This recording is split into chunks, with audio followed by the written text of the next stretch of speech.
this is Sandra from the Bible Talk Show. We have another study today of God's love and God's judgment in the book of Nahum. And we're going to go ahead and get started, all right?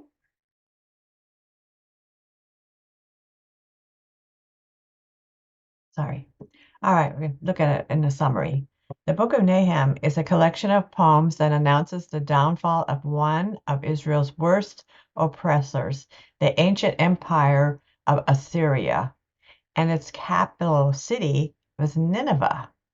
Here are the key points about the book. The author identifies himself as Nahum, the Elkoshite. The exact location of Elkosh remains uncertain, but some theories suggest it might refer to the city later known as Capernaum near the Sea of Galilee. The purpose. Nahum's prophecies were not a warning or call to repentance for the people of Nineveh. God had already sent them the prophet Jonah 150 years earlier, but they had returned to their old ways of violence and arrogance.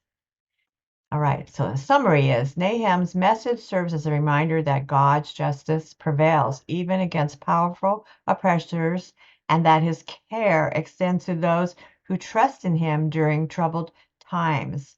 The downfall of Nineveh stands as a historical example of divine judgment. Okay. All right, we're going to look at some scriptures of God's love. Nahum 1:7. The Lord is good, refuge in time of trouble. He cares for those who trust in him. And then Nahum 1:15.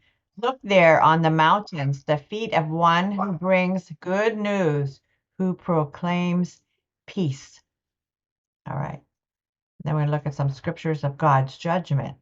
God's wrath and vengeance. Nahum 1:2 and 3. Nahum declares God is jealous and the Lord avenges. The Lord avenges and is furious. The Lord will take vengeance on his adversaries, and he reserves wrath for his enemies.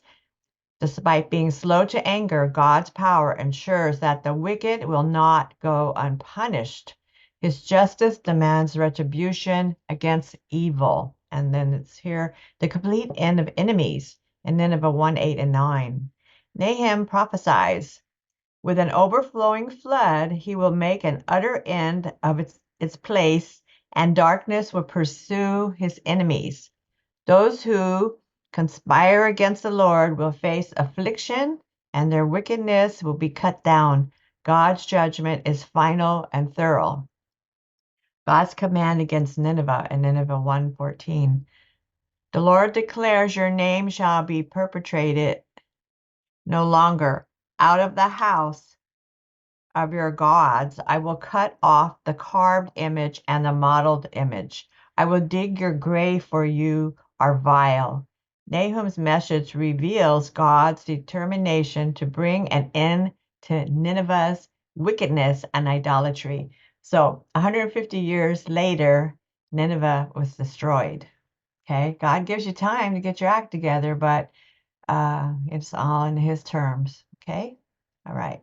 So the conclusion in this book of Nineveh is Nineveh's message combines both God's wrath and his love.